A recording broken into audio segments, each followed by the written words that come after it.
So yesterday we had ourselves a hockey game between the New Jersey Devils and the Washington Capitals. Take a look at the final box score. It is a 6-3 win for the Caps. We had ourselves goals in the second period, which really carried the game over and allowed Washington to take the dub. Goals from New Jersey came from Nathan Bastian, Jesper Bratt, as well as Tomas Tatar, while the Capitals got offense from Garnet Hathaway, Nick Jensen, Alexei Protosh. By the way, nice to see him going out there and actually getting on the board. Nick Dowd, Vancouver Canucks legend, Alex Ovechkin, Conor Sherry. It was a Washington win for sure. However, even though this game was going on, and unfortunately I wasn't actually watching it because regional blackouts do exist, and as I said before, some of the websites that I use to watch NHL content, they're shut down now. Just gonna leave it at that, not expand on a little bit more. But either way, one thing that I saw popping up on my timeline a lot on social media, especially on Twitter, during this Devils and Capitals game was Jack Hughes. His name was kind of trending a little bit, and the reason for that wasn't necessarily a good one. Now, Jack Hughes had himself a game that Lindy Ruff himself described as pretty rough. And if you go over to any of the Devils fans and what they had to say about this game against the Capitals, you'll find many saying that Jack Hughes really didn't play all too well. Now, of course, one game is one game, but I thought this would be an opportunity to take a bigger look at Jack Hughes, just talk about what he's done in this season's worth of play, and try to give a little bit of an update, because it was only just a week ago that we last spoke about the 2019 first overall pick by New Jersey here on the channel. So, Jack Hughes, at the time of recording this audio, has 3 points in 6 total games played, and while that's not bad, of course, I mean, being on pace for 41 points over the span of an 82-game season is not terrible.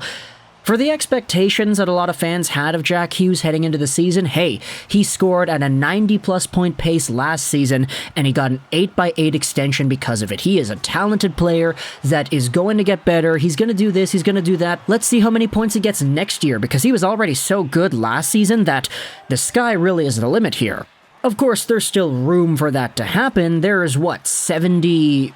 Oh man, I can't do math off the top of my head. 76 games left in the regular season. Jack Hughes could go out there and finish off the year with 90-plus points, and I don't think that anybody would be surprised.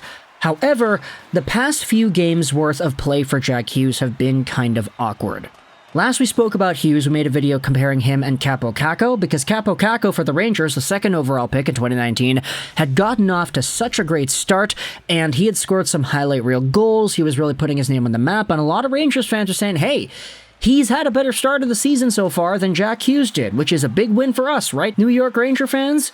And in the video that we made a few days ago going over the same thing, I said pretty much, yeah, Jack Hughes is talented. It's just the Devils have gotten off to such a bad start. You had the Fire Lindy chants chanted out in the building. You had nothing really going right here for New Jersey, and Jack Hughes was just kind of doing the best that he could.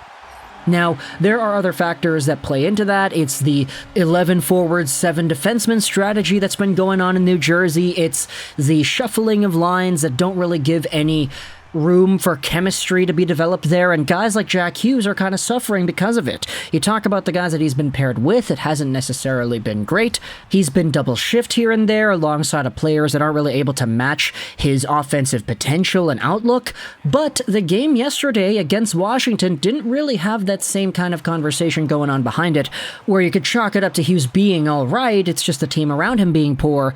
Jack Hughes last night really wasn't all too great. And if you look at some of the tape of Hughes and how he was trying to create offense, there were a lot of threading the needle through a big crowd type of passes that didn't really go. There were several moments where you could see him just going out there for a skate and trying to really make the complicated play. A lot of what the Devils were trying to do ended up becoming turnovers for the Capitals to just take advantage of, because they could easily pick off these threading the needle passes, and Jack Hughes didn't really adjust his game much as the contest went on, and there were other people going out there commenting on his quote-unquote conditioning. Oh, he's going out there just for a skate. He's going out there for cardio because he's not really aggressive and he doesn't hit people and he doesn't try to force shots at his own hand. And You know, it's only been like 2 weeks, so I'm not really going to go out there and make any definitive conclusions, but at the same time, for young players like these, sometimes the best thing you could do is just sit them down and say, hey, look, like, I mean, you have the speed, you have the vision, you have the playmaking, you have all that. You just got to be able to rely on your teammates more. I mean, Lindy Ruff said this in the post-game press conference talking about Jack Hughes and his rough game, that it was all the details. There are moments where you can acknowledge that players are able to overhandle it. You can acknowledge that sometimes you're not forcing the puck in deep. And there was defensive responsibility issues as well that Jack was also a part of. And when you try to do too much, it ultimately ends up biting you in the back. I get that Jack Hughes is supposed to be the star player on this team. We all know that he is. He knows that too. It's just when you're played with line mates that aren't able to keep up, and as a result you try to compensate by holding onto the puck a little bit more, trying to make more risky, dangerous passes which get picked off, that's when you build this cycle of unproductive play pretty much. I know Lindy Ruff kind of has the short end of the stick when it comes to fan favors right now because of all the chants going on about his name, but he pretty much said, hey, when things aren't going your way, you gotta be able to go down to your B game, which is getting pucks in deep, going on the forecheck, and actually being a little bit more aggressive, because Jack Hughes, I mean, it was a skate for him yesterday. So, of course, I don't want to go out there and say that I'm being all pessimistic on the guy. I still think he's got a 90-point ceiling on this year alone, and I wouldn't be surprised if he hit it. It's just, last time around, we were saying, hey, you know, he's off to a slow start because the team's off to a slow start, but he's actually been pretty good. And for a guy like this, who is going to be the best player on this team for years to come, these are the growing pains that you have to go through. When the team is not necessarily in that contender spot just yet, and you're not necessarily in that number one definitive bona fide spot just yet either. Now, you could say that some of the other Devils played pretty bad games. I saw a lot of people going on Jesper Bratt, even though he scored a goal, he wasn't all too great. People were talking about the line juggling as well. It was kind of all over the place when it came to the social media response I'd been seeing to this Devils game. But at the same time, you know, people are talking about Jack Hughes, which is why I wanted to make this video. Even if you go over onto Twitter and you just search Jack Hughes from yesterday, you'll find Devils fans live tweeting about the game saying, dude, you gave the puck up again. You're trying to do too much. You gotta slow it down. You gotta just dump it in. Go in for a body check, man. Like, it's been quite varied. So I think this serves as a little benchmark video as to what we can maybe expect to see Jack Hughes improving upon the next few games. And I understand that some people might be like, hey, wait a minute, why are you making an entire, 8-minute video on Jack Hughes? Like, that's kind of weird, man. It's because when you're a first overall pick, there's a lot of pressure. And when you showed off as well as you did last season, there's gonna be some questions when things go as poorly as they have to start off 22-23. Now, it hasn't been that bad. Half a point a game is not that bad.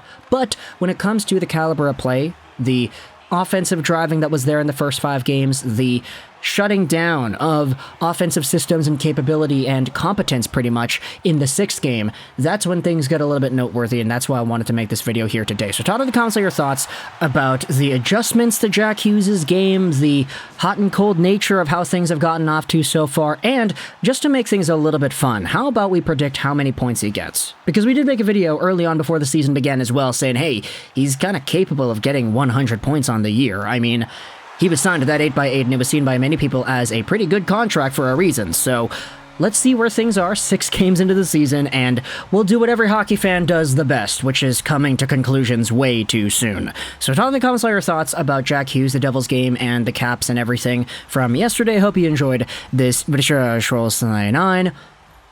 And bye.